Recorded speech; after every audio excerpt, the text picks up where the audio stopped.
JaNay, it is so lovely to see you, and I'm so excited to talk about shh-the-babies-asleep, which is always a funny title to say, the shh-the-babies-asleep, for Children's Book Week, and to talk all about why this book is a true celebration of how reading is a superpower.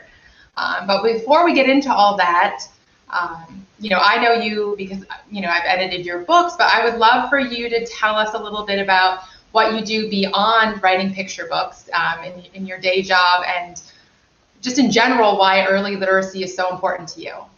Yes, Julie, do you have 2 hours? Because that in itself. I know. I'm JaNay Brown-Wood, PhD, actually. I'm an author and educator, and literacy is so near and dear to my heart that all of the different hats that I wear all come together around supporting literacy. So I'll talk about a few of those hats. One is a children's author, and I'm someone who really likes to write books that encourage diversity, that show children from different backgrounds living their lives casually, because I think those stories are so important. And one of the reasons why I do that is because I think back to when I was a young child and I couldn't find myself in books, and I actually did not enjoy reading at all. And so sometimes I wonder, is that why? Is it because I couldn't find myself in books that I wasn't motivated to read? So through writing books for children, I try writing books and advocating for diversity in children's books, I try to think of those kids who might need a mirror, might need to see themselves to then step into the world of literacy. So that's one of my hats as a children's author. But I'm also an educator. I have a PhD in education and also have a master's in child development. And my day job, I guess, is I'm a professor at Sacramento State, or California State University, Sacramento, in the Child and Adolescent Development Department. And so that hat allows me to teach about child development, teach about how children develop, and use this lens of best ways to support all children as they develop. And so that includes literacy, but also just holistically. So those are the hats I wear. And I also am a mommy. Yes. Which is That's true. as well. Yes. And my daughter Vivian, which this book is actually dedicated to, along with a very special person named Isaac as well. Yes, JaNay, you've dedicated this book not only to your, has Vivi turned 4 yet? Yeah. They're only a couple months apart. To your 4-year-old daughter, but also to my 4-year-old son, because they were born right around the same time, and we were both trying to quiet those babies. And I know I was reading my son a lot of your picture books, so I'm excited that there's another one that I get to read him soon enough. Yes. Next month. Yeah. So I just feel like it's important to also say mommies are part of the hats that we wear, and using these important books as ways to allow our children those mirrors that we talk about, right? Being able to see themselves in books, but also, as Rudine Sims Bishop has talked about, sliding glass doors and windows as well, a glimpse into the lives of others that might be different than our own, but as a way to build compassion and to learn about others. So those are the many hats that I wear. Yeah, this will be our 3rd picture book we've worked on, and then we have 4 other books in the works with you. So you and I have been so fortunate to have so many opportunities to work together. I would love for you to just summarize what The Baby is Asleep is about, and your inspiration for the piece. Absolutely. So The Baby's Asleep is about an intergenerational family who's boisterous and loving, and mom has finally got the infant daughter to sleep. So she's working very hard, and of course with the help of the family, to remind everyone, shh, the baby's asleep, hoping not to wake that sleeping infant. But of course, being from a big, giant, loving family, that's sometimes a challenging thing to do. So that's what the book is about. And then one of the things that I love the most about it is that the solution is to read a book. And so the family all get together on this sofa and they're holding this book and they're reading it together. And that is, that's the solution, although the ending is kind of a twist, a fun twist about how it ends. So something else I will say about the book too is that it's automatopoeic. Did I say that right? Automatopoeic. It's automatopoeic, meaning that there's the words that are kind of describing the sounds, right? Like creak, creak, or bang, bang. So that makes for such a dynamic read aloud when you're sharing this book with children as well. Yes, so well said. I mean, you are the queen of onomatopoeia and also just rhyme. I think, as an editor, I've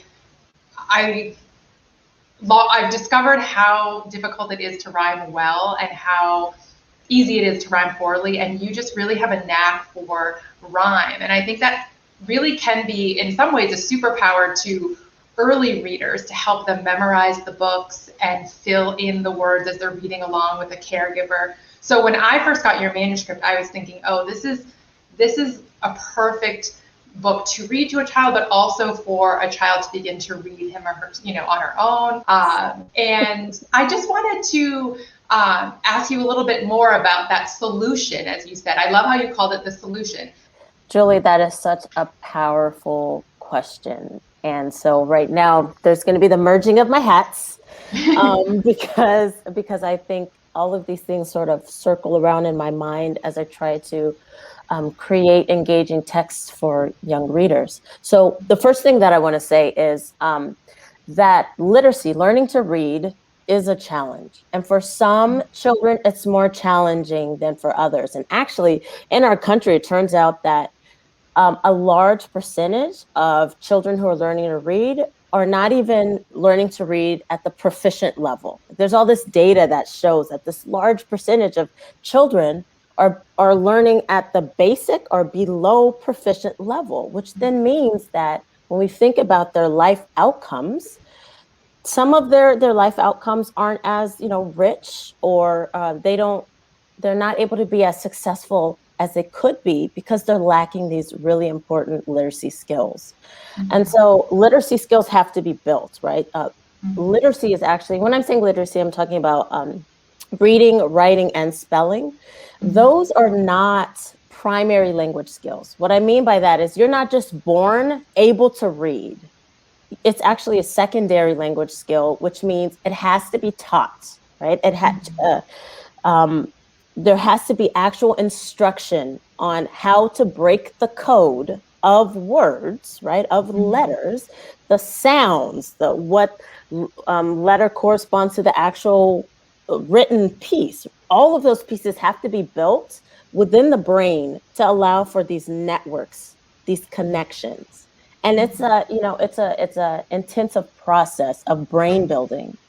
So I bring all of that up to say that pieces of it are tied to just language in itself. Children hearing language, being engaged with language, and something like rhyme goes along with that. So sorry to get super technical. There's this idea of phonological awareness, meaning being able to have this awareness of the different sounds within a language, within the language that you speak. And rhyming is a piece of that. So to know, for example, the R sound and car and far and bar. If you can ask a child, okay, what's a word that rhymes with bar? And if they're able to produce that, this shows that they have some awareness of language. And so when they're being bathed in these environments that are rich with language, rich with words, whether they're read aloud or songs, all of those pieces, that builds the literacy brain. That sets the foundation for these later skills that they're going to need to learn to read.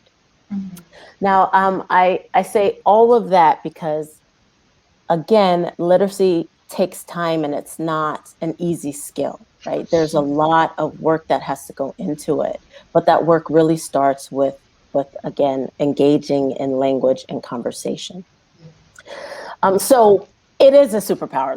Like when you say, Is literacy a superpower? Well, this is something that has to be developed and refined, fine-tuned, so that you can take these. I mean, when we think about letters in themselves, they're arbitrary symbols. They're just symbols that were developed, and then these sounds were sort of tied to them. And so now, as a reader, you have to be able to take that, tie them together, then be able to put them together to now create a word, right, that you recognize, and then be able to do that sort of very quickly.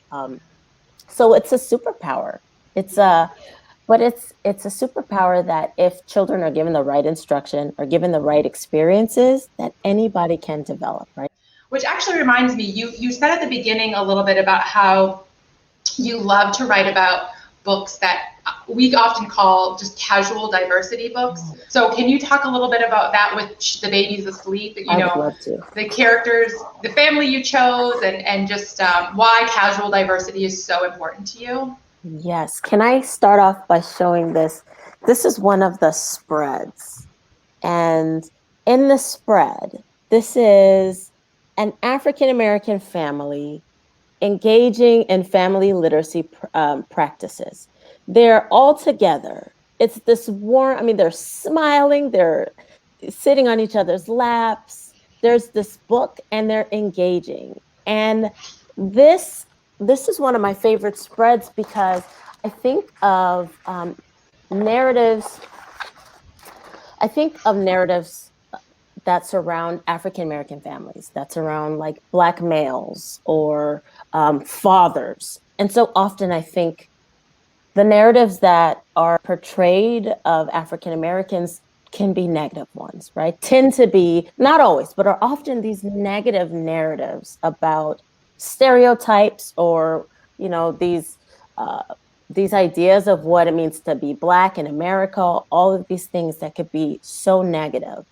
And if you turn on the news, for example, and you click on the news and if there's someone, they're talking about a story in the news that's around a Black male, so often it being negative, children hear these stories, they internalize it and start to have some beliefs about themselves and others that look like them because of it. And so I try to push back on that with allowing for these positive, happy, joyful narratives to show, for example, a Black family all together engaged around literacy and reading books and building these warm memories, you know, for these characters around literacy. And I think that the market of children books, we need all of those pieces. We need those stories that are historical, that talk about some of the more challenging aspects of African American history, for example. But we also need these stories that are joyful and happy, that not only does it relate to, in this case, a Black family, but any family who sits around and reads stories together. I think that's why I try to capture some of those casual pieces, because again, when I was a young child, I could not think of, I can't really, even to this day, think of a bunch of books that were just like me, that were me and my family coming together in grandma's tiny house or sitting around on the couch, all in each other's space, reading a story. And I think those stories are so needed. So often, again, the narrative might be around things like Black pain or stereotypes in the African American community. But the Black community is so much more than that.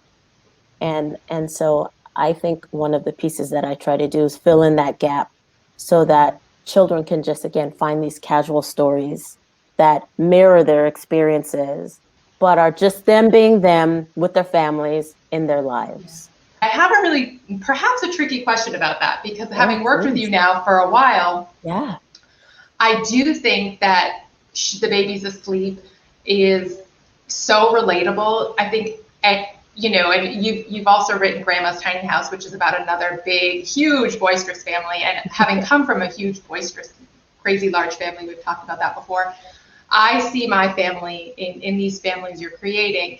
However, you're also really deliberate and careful and really wanting to make sure that the art for your books and the choices you make about your language and the specifics of your character are specific to your experience as a Black person. So I'm just wondering how you are able to navigate that balance so well. Does that make sense as a question? Yeah, I don't I think know. so. Yeah. I think so. Is that a fair question? I'm not sure.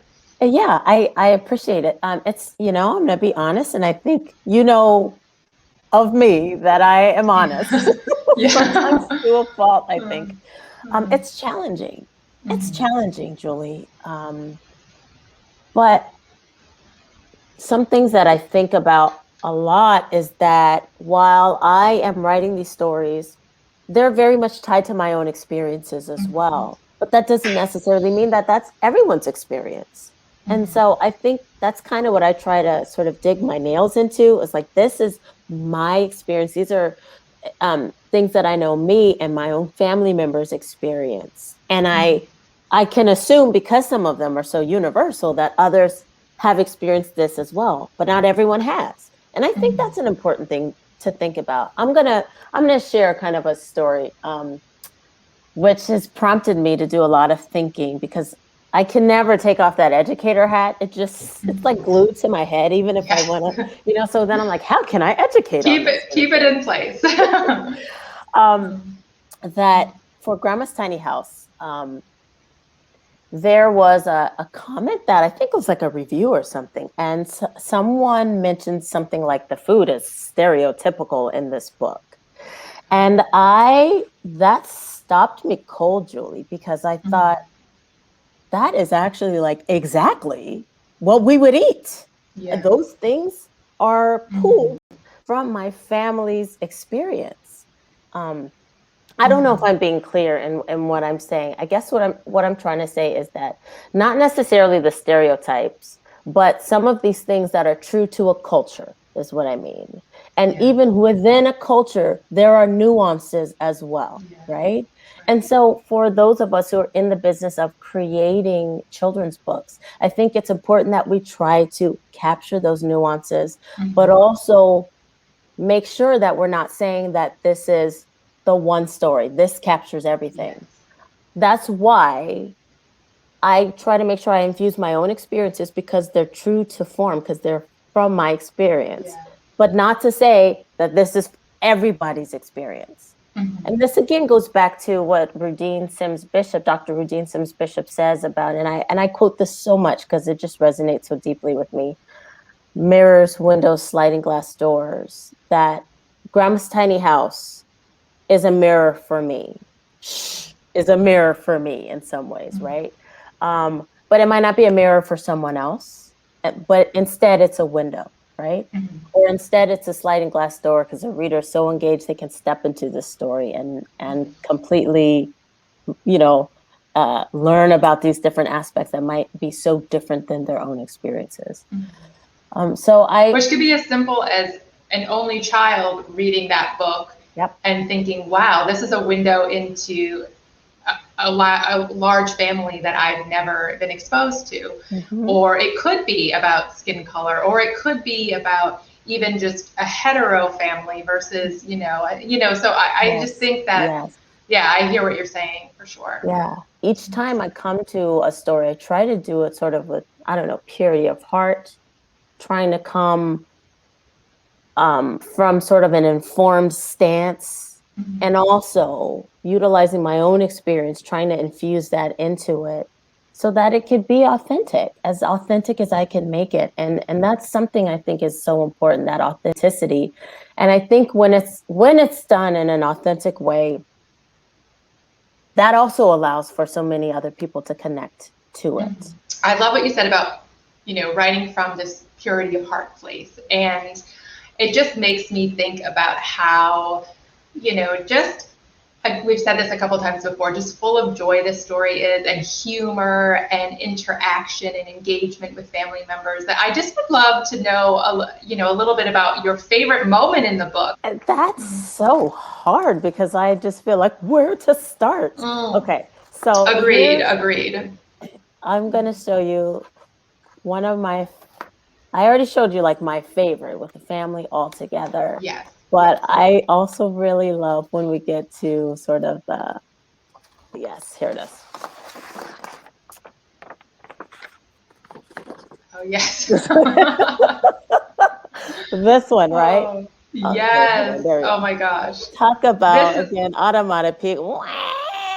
And then, of course, this carries over to the next page where the family's like, oh, right? yes. I really enjoy that spread. And I mean, again, talk about real life. So I didn't Yes. talk about the inspiration of this story, although I'm sure it's very clear. But I, so Vivian is me and my husband's only daughter, only child at this point. And so we were brand new parents. Julie, we were the type of parents when she was so small that we were, I'm child development, right? I'm like checking off boxes. Are we doing everything right? Is Oh, she being yeah. swaddled correctly? Oh Right. no, she should be on her back, like all of those pieces, to Sure. the point where my husband and I would switch off, no joke, and you can decide if you want to edit this out, but we would switch off sleeping on the floor next to her because we just wanted to make sure the space was completely safe, everything was right. We could see her, belly showing us that she's breathing. So we would Yes. switch off sleeping on the Oh floor my gosh. next to her, I hear right? that. I feel that. So this is the type of kind of environment that we were building for her as this infant around her sleeping, because I'm thinking of brain development and her brain needs this much sleep and da da da. So the inspiration came from, like, if my parents, for example, came by, my dad and I are loud speakers when we are together. And it just is, we're just such passionate dialoguers, right? And so sometimes I would have to remind him, Vivian is asleep. Can you turn your voice down just a little bit? Right. And I think having some of those conversations are what sparked the idea of Sure. this story. Well, If you weren't an author and such a great reviser, or what is your other superpower besides being, a writer and educator? Uh, it's just a person. It could be fun. Like, I mean, do you make amazing smoothies, or are you like an amazing runner? What's your other superpower? I think being silly is that.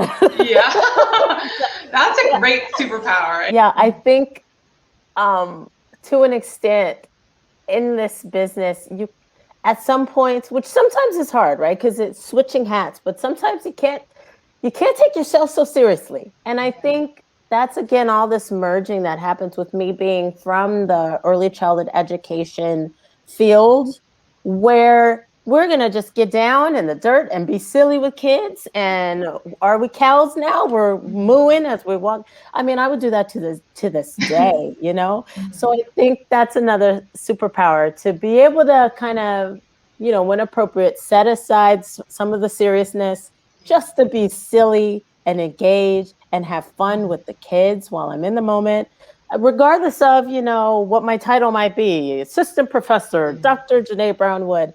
I cannot wait to read the story with children, because I'm already picturing some of the voices and the sounds that I'm going to be, making when I'm engaging with these books. So I think silliness is another superpower of mine. It really is. When you're writing a book like The Baby's Asleep, do you actually think about those read alouds, or just it comes after the fact?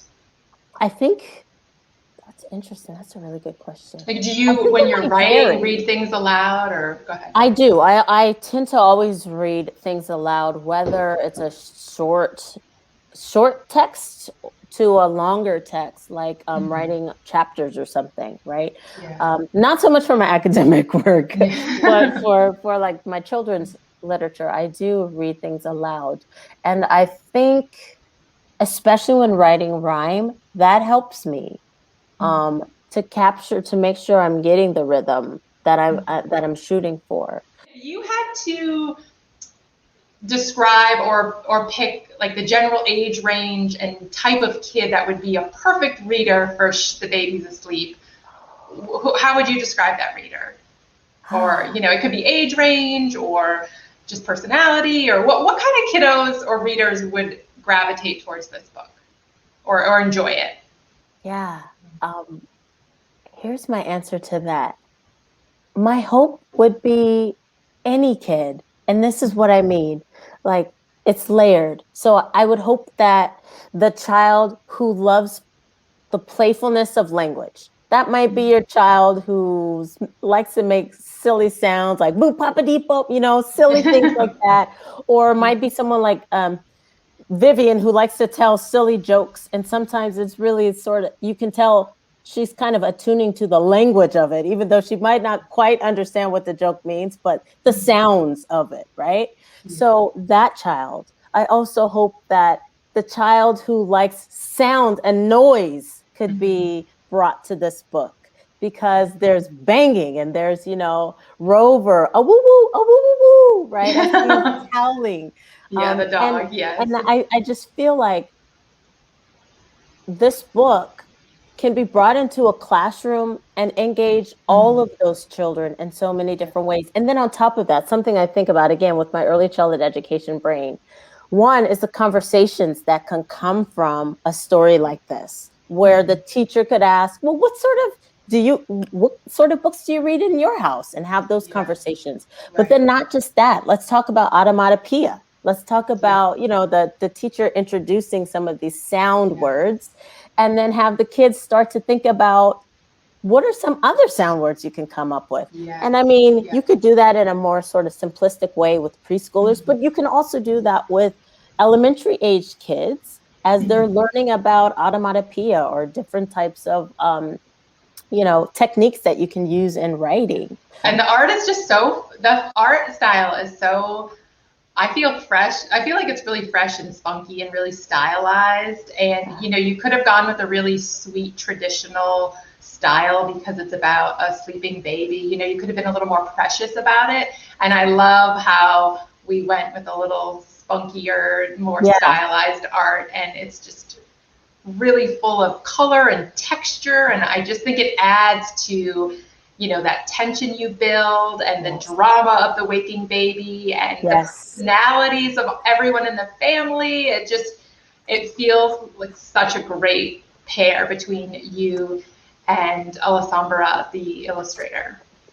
I agree. And I think her capturing emotion as well. Oh no. The baby is awake. No. Yeah. I mean, when I think of it, the term, like if I were to think of a word, rollicking with just fun and vibrance and movement and sound and that's a great word for it. Which is so funny because it's called shh-the-babys-asleep, right? I know, right? How ironic that, yes, which is part of the fun, right? Your playfulness, your silliness, your creativity, your superpower is coming through there. And I hope, now that all the hard work's done, it's illustrated, you edited, you revised it, we edited it, the sketches came in, the art came in, it'll be out here June 15th. I hope you can just enjoy the ride now as everybody else gets to read it. Well, thank you. And I, again, just have to gush over working with you and your guidance with this. It's just always such a pleasure. And then to have like the final piece to hold in my hands, in our hands, like, look what we produced. It just always fills my heart all the way up. So I hear you. I know. I can't wait for that final copy to get here. Oh, it's going to be beautiful. Thank you so much for taking the time to talk to us. And, Charles, we're just so lucky to have you on our list, and we can't wait for all the future books with you to come.